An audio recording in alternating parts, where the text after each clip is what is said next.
Parliament held in Cardiff, County Cork for a debate on the issue of whether the EU is Ireland's friend or foe. And the debate has been organised by the Ballyhea Campaign Group, which has been campaigning for the last 3.5 years on the imposition of the bank debt on the Irish people. We have a star-studded panel with us, and we have an audience of about 400, and every one of them is star-studded. Before we get into the debate, just talk a bit about the Ballyhea Campaign Group, and we have with us Fiona Fitzpatrick and Dermot O'Flynn of the group. How did it start? How did this get underway? Dermot. Well, it started the first weekend after the last general election. I'd been on an email campaign for several months before that with the previous members of the previous government, looking for them to somebody to cross the floor to bring the government down on what was happening on the Memorandum of Understanding and the bank bailout and the whole lot, and obviously that didn't work, but the Greens eventually pulled the plug. We had a general election, and like an awful lot of other people, I believed Fine Gael and I believed Labour when they said that they were going to be strong if they got back into government, and that there would be burden sharing, and it was going to be Labour's way or Frankfurt's way. And actually within 24 hours of the result of the election being announced, I heard Andy Kenny being interviewed, and he said something along the lines of, that's what I was saying about the bondholders, I don't think I'm going to be able to bond them. So at the time across North Africa you had all kinds of people taking to the streets and risking life and limb out there. So I made a few phone calls to friends and relations, a lot of them are in the audience down here now, and said, we had to start taking to the street in Ballyhea, and the road in Ballyhea. And I called up, and I think on that first morning there were 18 of us, and we had an A4 size sheet that says Ballyhea says no to bondholder bailout. We took the first very, very tentative steps onto the road, and we've been marching, I suppose, every week since then. It's now 195 weeks tomorrow.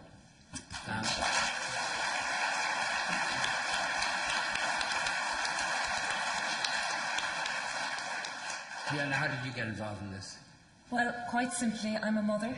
I have 3 children, and I heard about this protest, and I really felt I had no other choice but to get involved. At the time, all we were hearing about were cuts in our health service, cuts in education, cuts, and charges, and it just seemed immoral to me that while all of this was happening, money was flowing out of the country to pay back a debt that I consider was never ours, the debts of private banks, and I just could not stand by and do nothing. It's always a hard thing to step off the pavement and onto the road. It's not an easy thing, I think, for anybody to do, and I really had no idea what I was getting involved in. But the cause was so right. I mean, the whole repayment of this bank debt, 70 billion put on our shoulders, was just so wrong that you kind of put everything else to one side. OK, we're going to take a break now, and after the break we'll get to the debate. Join us then.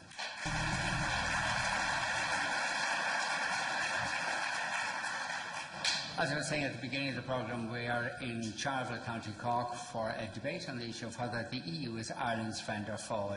The debate has been organised by the Ballyhea Campaign Group.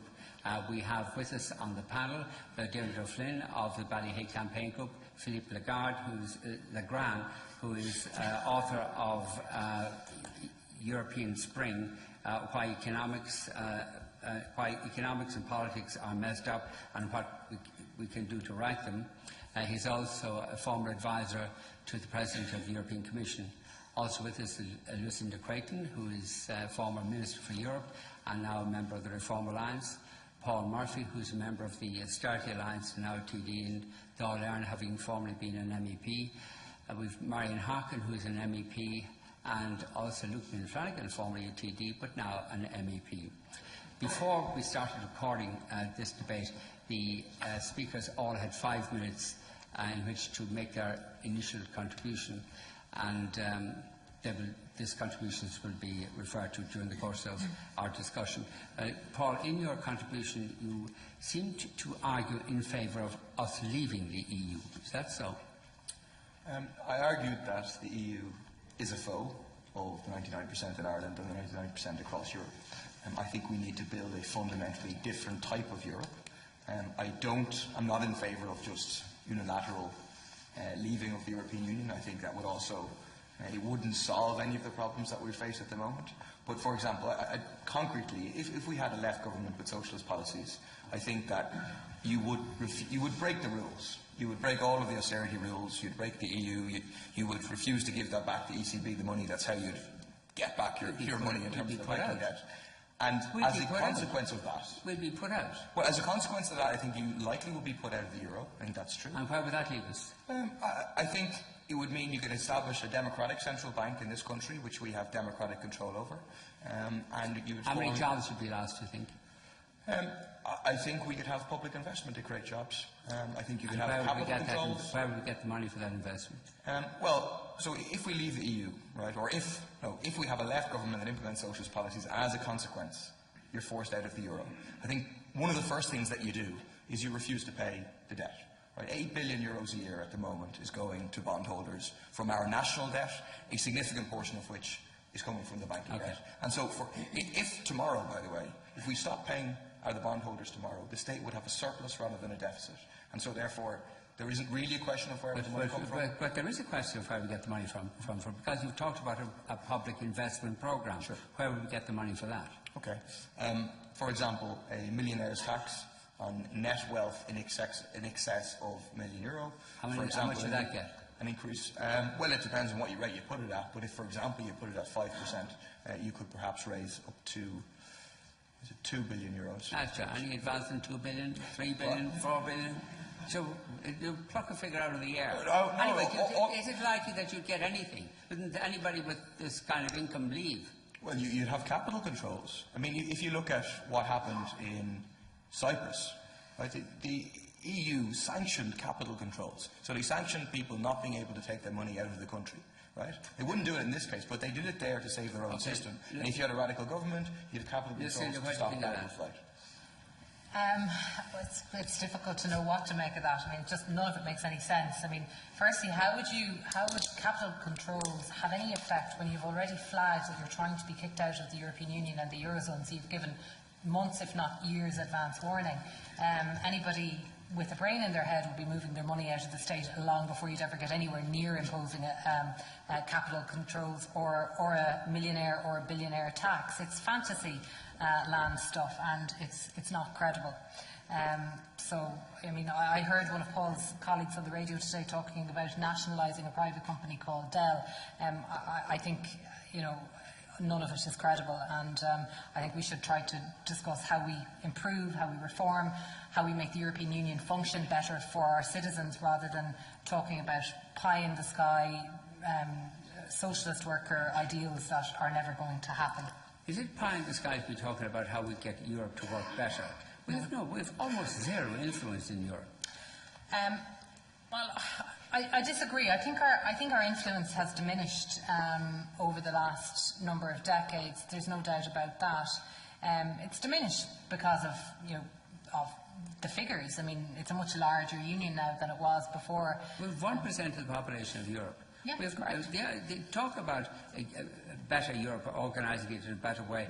For us to be talking about this, it's just pie in the sky. But the interesting thing is, Vincent, that it's not just us talking about it, and I think that's probably one thing that everybody on the panel would agree about, if not a lot else. I think we'd probably all agree that citizens all over Europe, in the big member states and in the small member states, are demanding a more democratic and more transparent union. So, you know, that's something that is acknowledged, and it's a question of how do you harness that appetite for change, for reform, and actually make it happen. I think the European Union is in severe risk if it doesn't reform, because, I mean, there is a huge tide of extreme left and extreme right Euroscepticism that does threaten the future of both the European Union and our currency if we don't start listening to our citizens. I really believe that. Luke.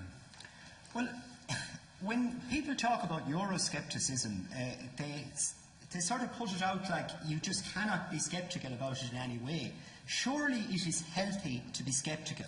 Sceptical about the fact that we have now put a guy in at the head of the Commission who, as far as I can see, I think it's bleeding obvious, he isn't thinking of our interests. And when you have looked through the Commission and you have oil barons, you have representatives of the financial industry, you have the representatives of the IFA in this country, in Phil Hogan being sent out there, it is very, very hard to see how this union is there for the benefit of the people. And it's frustrating because it could actually be for the benefit of the people. And years ago, 20 years ago, I was of the opinion that the EU was brilliant because it might get us to do things we wouldn't otherwise do because there was too much fiddling and dodgy stuff going on in this country. And now we're a member of a European Union that's dodgier nearly than anything we're at over here.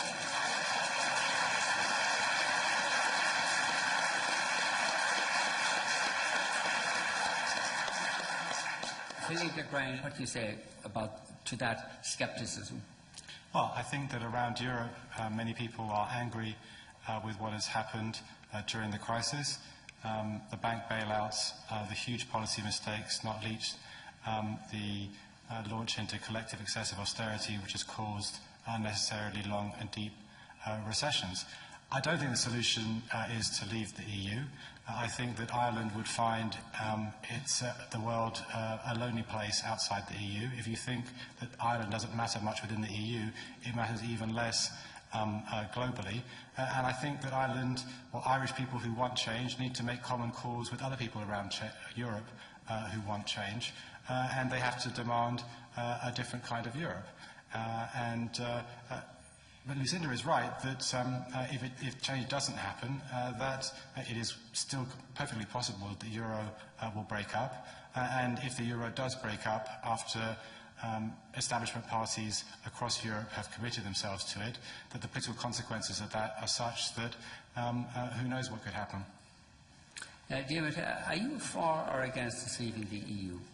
Well, the EU, you know, before or up to the end of October, I was working in a different field. I was a GA journalist.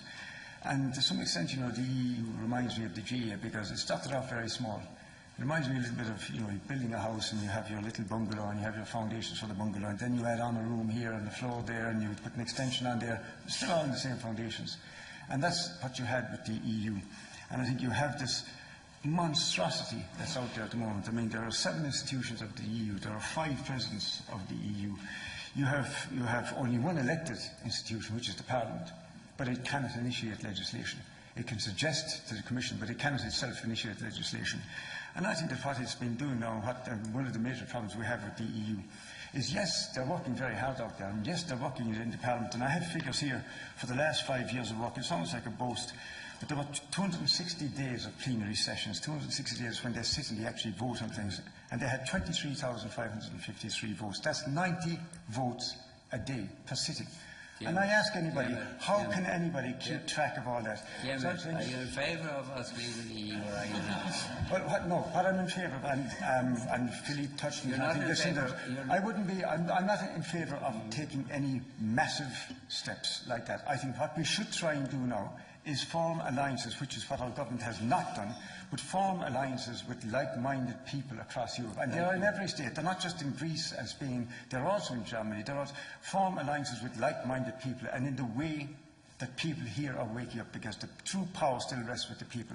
I think we can wrestle power back from the rests with the European Council, comprised of governments. Yes, it does. And the governments are not going to change much of any consequence. And true power rests with the people, I'm telling you. We've seen it this year. We've seen it with the water charges. People, and I think the government themselves have had a taste of people power.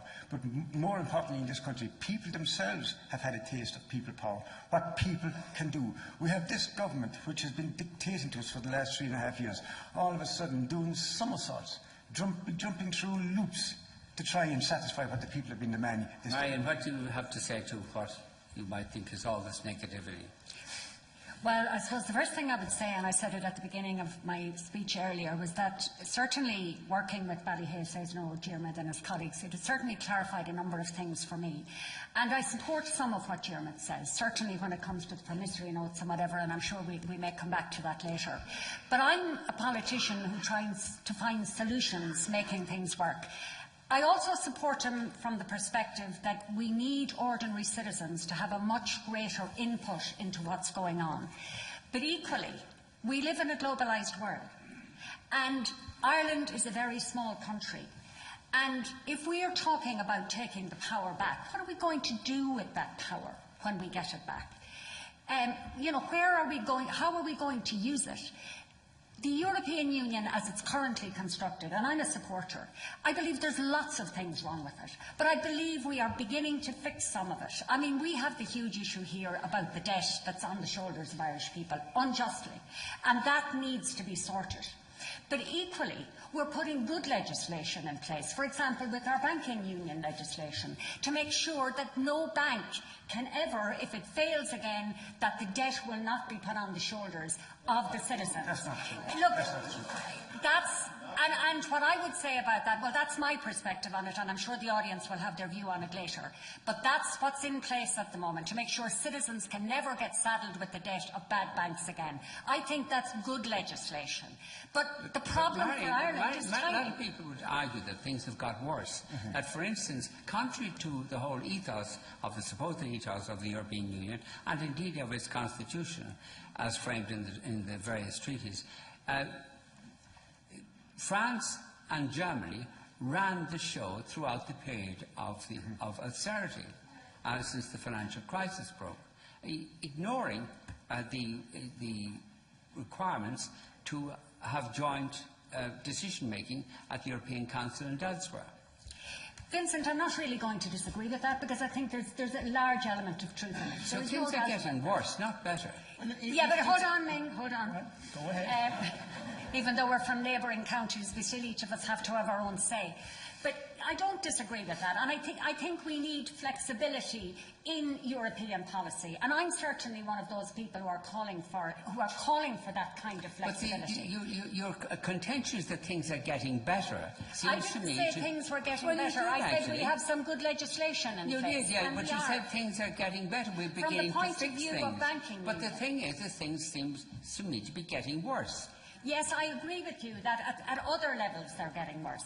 And what I think the Parliament is trying to do, and we have a new Parliament in place now, is trying to influence what is happening. I'm just one single MEP in 751, and we have a Europe of 28 countries. So what you've got to do sometimes is try and take the small steps along with the big steps of dealing with Ireland's debt. At the end of the day, Vincent, if Ireland's debt problem was dealt with, we, as Paul said earlier, would be in surplus. We wouldn't be in deficit, and we could manage our economy. Our problem is our debt, and we need to get that changed at European level. And if we do, then I think that things will be entirely different. Should we simply default on the debt now and say we're not paying and that's it? Should we?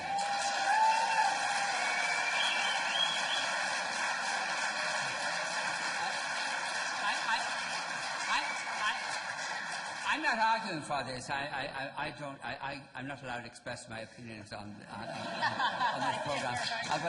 It's all right. The audience are expressing your opinion for you, Vincent. Well, should we not do that? No, I don't believe we should default on the debt. But what I do believe, let me finish and I'll tell you what I do believe. I do believe that I was speaking to Philip earlier and I said, how do we get the ECB to change? How do we get the political will to change in Europe? And the answer he gave me, and I think it's one we might discuss here tonight, is we threaten something worse. In other words, we use whatever leverage we have. There's the man to threaten something worse. Paul Murphy. What are you? But the Irish government... Well, it's the Irish government that needs to threaten something worse. Paul, you could threaten the Commission that you detain them for 5 years unless they did what you wanted them to do. The establishment of a caliphate across Europe, perhaps. Yeah. Actually, if you don't mind, I'll go to Philippe first. You talked in favour of changing Europe as well, but it seems to me to be a fantasy that Europe is run by Germany and France. And that's it. And they want to change things in ways that favour their interests and their electorates. So this talk about changing things and making things better, more democratic, just won't happen.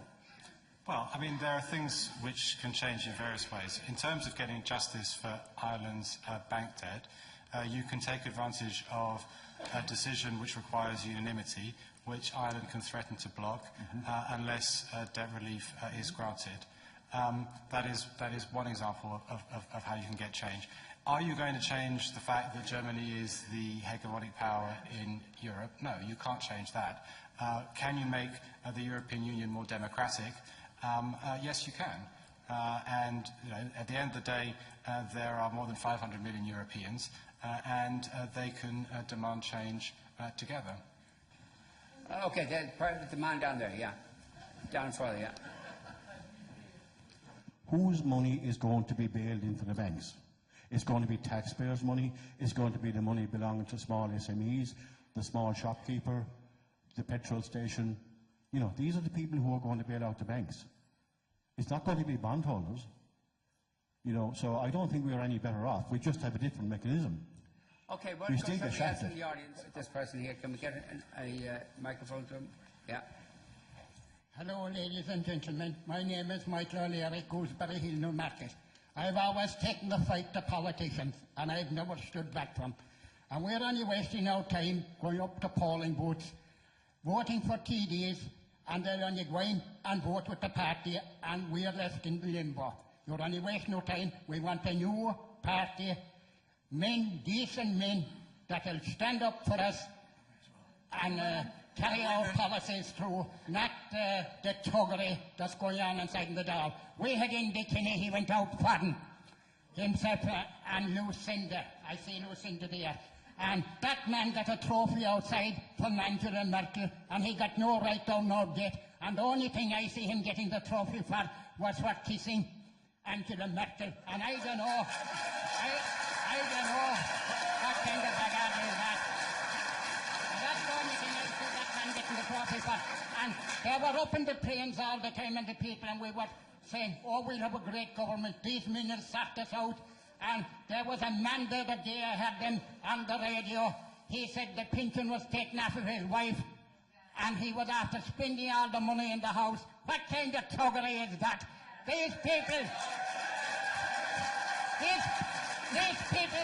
are fit to serve inside in a concentration camp, not to mind inside in a parliament. And I'm going to give you another go now. We had councillors, and they voted for the estimates over in Mala, the property tax, the water charges, and the whole lot was in it. And I went in and voted to make the people pay the property tax, the water charges, and they left those services go to a private company, and they left the records as well. And then we're going to take that blackguarding, and we're going to take that blackguarding from any government and tell them, get out and do the honourable thing. We don't want it no more.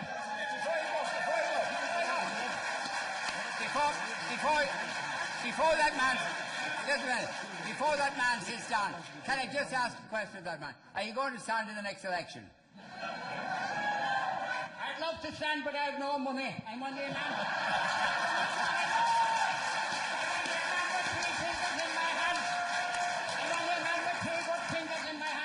Have the money to go forward, and I tell you I'd be thrown out of the parliament because I'd carry a fierce fighter. Okay, this woman over here. My question to the whole panel, right, is this is an odious debt. Ireland is per capita, every man, woman and child in this country pay over €9,000. In Europe, they pay hundreds. Why are we going along with this when there's a shadow government that nobody is talking about, which are the Rockefellers, the Rothschilds, the JP Morgans, Goldman Sachs, Weirbergs of this world, right, who want to enslave this world, and I will not be enslaved by debt. We do not own this debt. All right, this woman over here, yeah. This woman over here. I just would like to make a point to Lucinda. It's not pie in the sky that we could leave Europe. We could stop paying. We can stand up for ourselves and take a stand and say, we're not going to pay this back. We never took it in the first place. We're being foolish. Okay, the man behind it there, yeah. My main point is that all the speakers spoke about mass movements and making allies among mass movements in other countries. But looking at those mass movements are completely different than what's happening in Ireland. They're neo-fascist in outlook, both in Czech Republic, in Greece, the Red Dawn, where immigrants have been beaten up, homophobic, anti-women, same type of thing happening in Hungary. where it's populism, it's targeting the people who can't fight back for themselves. Surely it is, as Democrats, for all of us to say no to fascism and say no to the people who are homophobic, who are anti-women, who are burning out immigrants. And that's the type of thing, I believe, as Europeans, that we should be fighting for.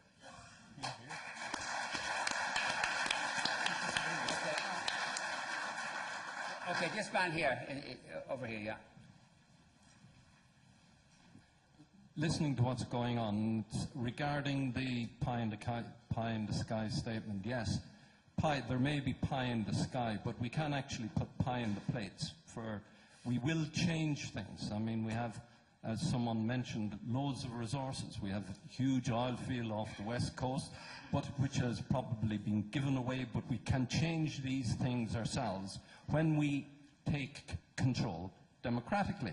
But we look at the European Union, and what is it doing? It has stifled our democracy totally, and they are trying to bring in TIP, which is the Transatlantic Trade Investment Partnership, which comes loaded with what's known as ISDSs, which is investment state dispute settlements, whereby you have corporate lawyers from the World Bank which decide on how issues are resolved. So what we have are basically unelected people. Democracy is being diminished by all of these institutions. What we need is democracy back, and as soon as possible. Okay. One other person, and we go to a woman. That woman over there, yeah. That woman over there in the red coat. Hi. On the panel's view to make the European Union more democratic, how exactly can we achieve this? Because when we've elected politicians who say they will give the people a voice, and as soon as they are actually in the European Union, this voice is silent, and we've seen this with this government and indeed the last government. Okay. I'll go to each of the panel members in turn to respond to some of the questions, and they have maximum of 2 minutes each. So ideally 1 minute each, ideally half a minute each, but starting with David. Okay, well, God, there were so many questions asked there, but I suppose the first and obvious one that I would take is on the bank that was asked by Trish. And her figure actually isn't accurate. It's not €9,000 per man, woman and child in this country. It's 15,000. The figure you're stating is from Eurostat, but that doesn't take into account the money taken from our pension reserve fund. There's no doubt whatever that we have been disproportionately hit with the bank debt that's from the banking crisis in this country, and I think absolutely we should reject the debt, and I think we should start by just destroying the promissory note bonds, or at the very minimum that they should not be sold. The promissory note bonds are now held in the central bank. Tommy down there just talked about, when he talked about mass movements, I noticed that he mentioned only the extreme right-wing movements. I've news for you, Tommy, there are some massive movements in an awful lot of countries across Europe that are not extreme right-wing, that think very much like the majority of people down here. Philippe? Well, I agree with those people who say that this is an odious debt. It is an odious debt. The treatment of Ireland by Germany, France, the ECB, the European Commission is outrageous, and you have been sold out by your own politicians.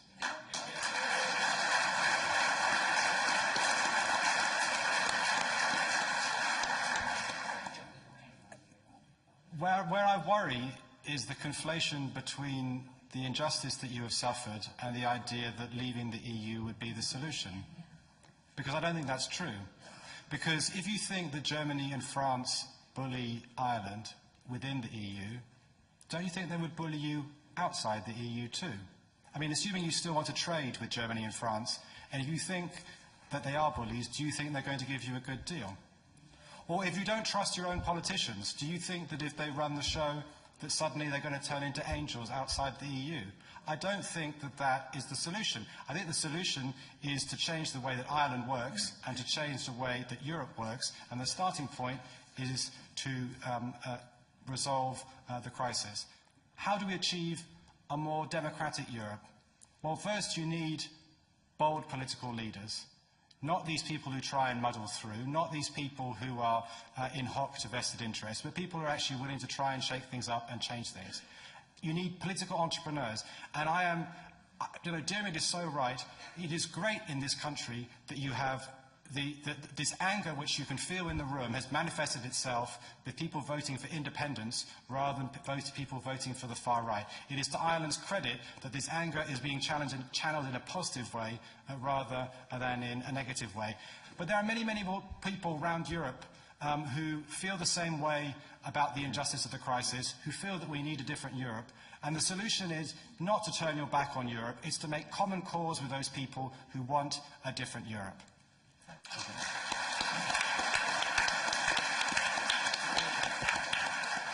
To pick up the point from Philippe, I couldn't agree more. I believe that the way in which we can wield influence, the way in which we can succeed and make Europe more accountable, more responsive and better for its citizens is to do it by finding common cause, not with the fascists, the homophobes, the people who want to subjugate women, the people who don't believe in any form of cooperation at European level, not with the people on the extreme right and not with the people on the extreme left who want to see a sort of a return to the existence that we formerly saw behind the Iron Curtain, people who don't believe in institutions. And I know the trust that exists in both institutions and politicians is completely diminished in Ireland and across Europe.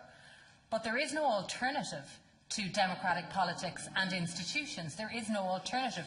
The challenge is to make them accountable, to hold them to account, to put the right people in place and to ensure that they govern responsibly and they govern with the best interests of the citizens at heart.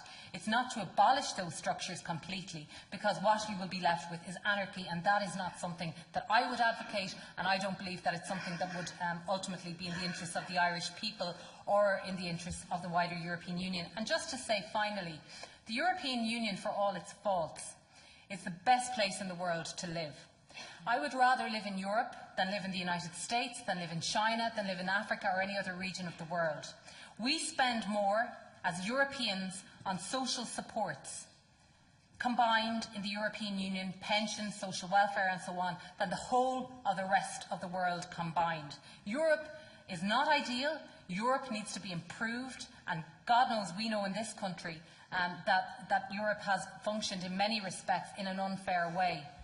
But it is the best place in the world to live, and we need to make it better, we need to make it accountable, we need to make it much more democratic and responsive. The solution isn't to destroy it, the solution is to improve it. Thank you.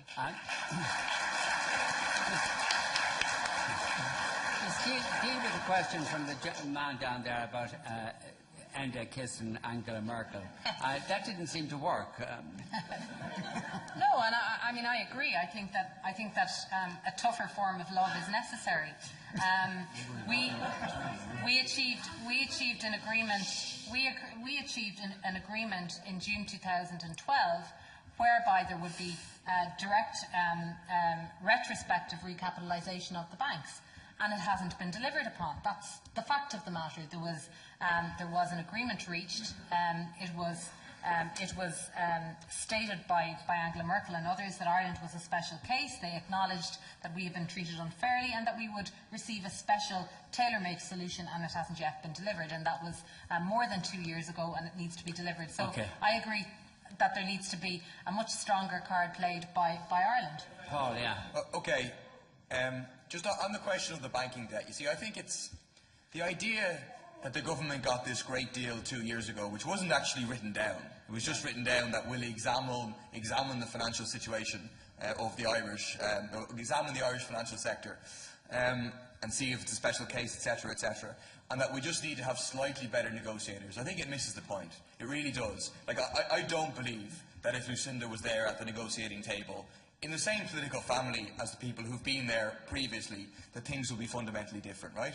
And it's because the elite in this country consider themselves to have more in common with the elite in other parts of Europe, with the bankers in Germany and France, etc., than they do with ordinary people. And so, it's not about just electing people who are a little bit tougher and go in there and will give tougher love or whatever. It's about having a fundamentally different view about what the priority is, right? And the starting point in my opinion, for achieving change in this country is a debt repudiation strategy. It's saying that this is not our debt, we refuse to pay it, we're not going to pay it. And so what would be necessary... What would be necessary is an immediate debt moratorium, so a moratorium on all debt payments, and to establish a commission, a debt audit commission, to look into the debt and to establish what is owed to pension funds, to people who need it, etc., and what is owed to the ECB or the IMF or major bondholders or bankers who certainly don't need it, who have no proven need whatsoever. That's what we need to do. Linked to that, the question of the movements, because it's just, you see, it's a media line, right? That the woman made the point about the conscious role that a section of the media plays to diminish protests, etc. But the media line, to discourage us from protesting, is suggesting that the main movement across Europe is a movement of the far right. It's just not true. I mean, look at the example of Greece that was given, and the media does it all the time. When they talk about Greece, they talk about Golden Dawn. What's the #1 party in the opinion polls in Greece? It's Syriza, which is a radical left anti-capitalist party. What's the #1 party in Spain in the opinion polls? It's Podemos, which is a movement linked to political movement linked to the Indignados, again a movement of the radical left. In Portugal, you have the rising of the radical left. Yes, there are dangers of the rising of the far right. That's a real danger. And the establishment have opened the way to the far right with their racist rhetoric and their austerity against ordinary people. But the primary movement in the periphery of Europe is overwhelmingly the left, and we're part of that. And yes, the far left has no trust in the institutions. We have no trust in the European Central Bank. We have no trust in the European Commission. We have no trust in the Irish government. But contrary to what Lucinda says, there is an alternative. And it starts actually with economic power. We have to have a vision of fundamentally changing our society, and a part of that is going to be fundamentally changing Europe. Okay, Marion.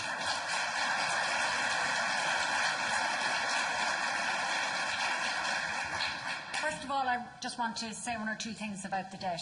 I don't believe we need to leave the European Union in order to deal with that, at least not now. Lucinda's right. In 2012, there was an agreement about breaking the link. There was some comment about Ireland. Paul is right. There was no definite commitment given. But enough of a commitment was given for our leaders to demand the repudiation of that debt. Philip has given an example of how that can happen, something that requires unanimity. Make the threat. I honestly believe that if European citizens were aware of the level of debt that has been put on the shoulders of Irish people, and let me tell you, the vast majority of them are not. They don't know. They listen to their own governments that tell them it was the fickle Irish who were spending, and it's their own fault it happened. If you spoke to a German or a Finnish citizen or a Danish citizen at random, that's what they would tell you, because that's what their governments have told them. So I believe that if we make the case and let people know what the reality of the situation is. If our senior politicians do this, we're talking to ourselves here, but if our senior politicians do it, I think that can make a difference. Another issue that was raised here was the European banking system. I'm not saying that what we've set up is perfect, but what we now have in place is that shareholders, creditors, bondholders, they take the first hit, and then there's a bail-in fund. And if at the end of all of that, money needs to be put into a bank, yes, citizens can be hit with it, but they are the bottom, hold on, they are the bottom of the rung rather than at the top where they were before. People talk about democracy and how do we get democracy back, and somebody spoke about TTIP and the ISDS. One of the ways we can get democracy back is the Parliament votes on that. We can vote against it if it remains as part of the agreement. The Parliament are the directly elected representatives of European citizens. For those of you who followed the last time, we had something called ACTA, which is a treaty that would have basically damaged the internet. The European Parliament stopped that in its tracks. I am not waffling, I'm telling you as it is. The European Parliament stopped that in its tracks. And that's what democracy is. And we are reclaiming democracy. And I will not listen to anybody who will tell me that I don't connect with my electorate, because it is simply not true. What's your point? I'll be very nice. Now you say, if you speak to a German, a French, a Finnish person, they will say, a feckless Irish went mad. Is that right? Many of them will. No wonder they would, when our own Taoiseach went out there and taught them that.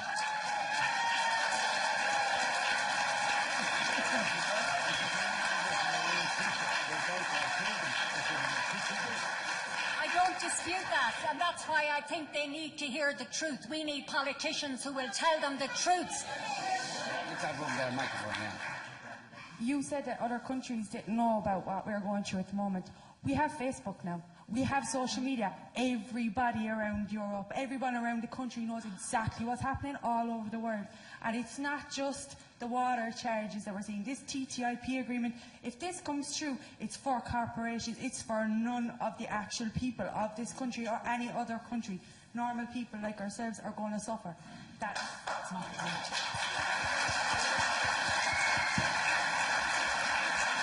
Okay. Deputy Creighton said that there was a commitment given on retrospective bank recapitalisation, and there was. And there's a saying, once bitten, twice shy. Now, how many times do we have to be bitten? Do they have to eat us right down to the bone? Because bad and all it was that we're not going to get it back through ESM. In fact, we're paying into ESM, and there is potential that we might have to bail out some German banks now with the other money us suckers are putting into it. Now, there's a very interesting point made there about the right wing. You're correct. There are a lot of what I would call very unsavoury people getting elected around Europe from right-wing perspective. And what I would...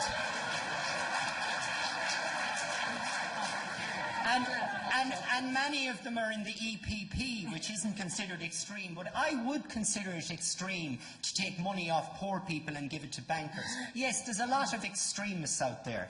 But for example, in England, you have, or in Great Britain, you have UKIP.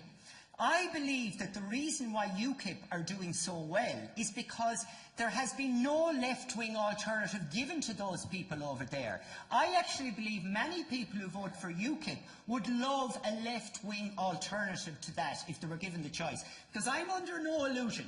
It's a Romanian today with Farage, but it was Paddy last week, and it was someone else before that, and I'm no fan of his. Finally, on trading, why do people trade with Ireland? Do they trade with us because they think we're cuddly and we're lovely?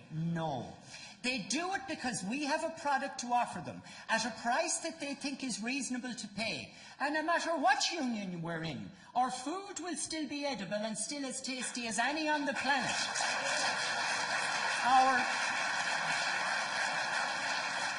Our scenery will be as beautiful as ever, and people will still want to come here. We will not lose our intelligence, so our scientists will be equally as intelligent, and people will want to employ them. The reality is that they are here because we're good at what we do, not because we kiss their arse.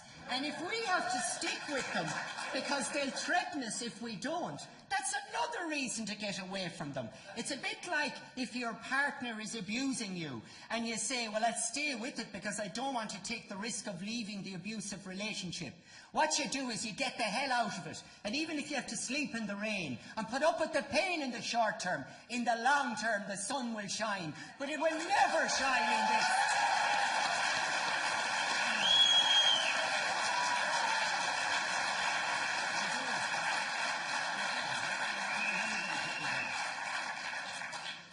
Okay, thanks to the Ballyhea Group for having us to this debate. Thanks to all the panellists who have taken part in the debate, and our thanks especially to our star-studded audience.